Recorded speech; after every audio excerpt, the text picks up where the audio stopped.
This is a bench test version of the version 1.2, I believe, waste veggie oil controller that I invented.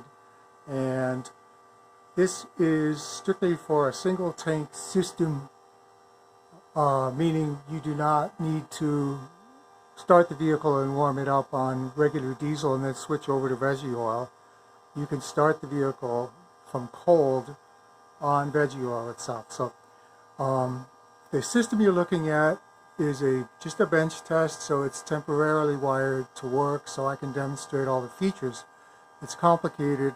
I'll start by describing all the various components of the system for you. To begin with, there's a strong battery powering 12-volt power to the heating elements that warm the fuel. This here is a DC power supply that keeps the battery charged. At this end, this is a supply of diesel fuel. I'm not using vegetable oil at this time. This is a loop valve which keeps the system from returning hot fuel back to the fuel tank when you're trying to warm the fuel.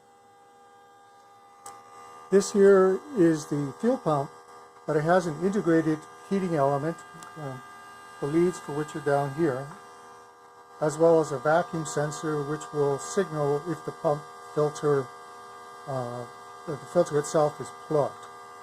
The filter element is accessed through this cap here, and this is a drain valve for removing water from the system if you get water in it, and this is the water sensor, which has not been hooked up. Over here, what you're looking at is the wiring and the tubing for the fuel heater. This is a length of Teflon-lined stainless steel hose that has a heating element running through the middle of it. These are the terminals for the heating element that are connected to high power leads going back to the 12-volt system. This is a switching device, a solid-state switching relay for that. And this is a solid-state relay for the glow plug, which happens to be just a sample glow plug for your viewing pleasure right there. This system has numerous temperature sensors. One of the temperature sensors is built into the fuel flow sensing valve. This is a flow sensor, and this is the fuel temperature sensor.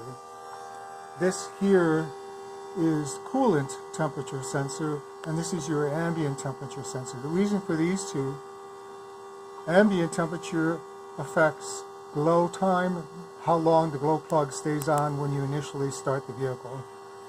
Coolant temperature affects when the system turns off all the heating electrical heaters and relies just on hot coolant from the engine. This little thing here is a 3-color LED that gives you information about the state that the system is in. This here is give it a second to adjust. Can't really see it, that's too bad. This is an LCD display that gives a lot of information on what's going on with the system. These are output solenoids or relays that control various things in the system. This is the microprocessor with what's called a sensor shield mounted on top that helps make all the connections easier. This here is a beeper. This is your start-stop. The system automatically is turned on when the vehicle is turned on, but the veggie oil is not warmed until you press this button. That's it for now. I'm going to start a second video for more information.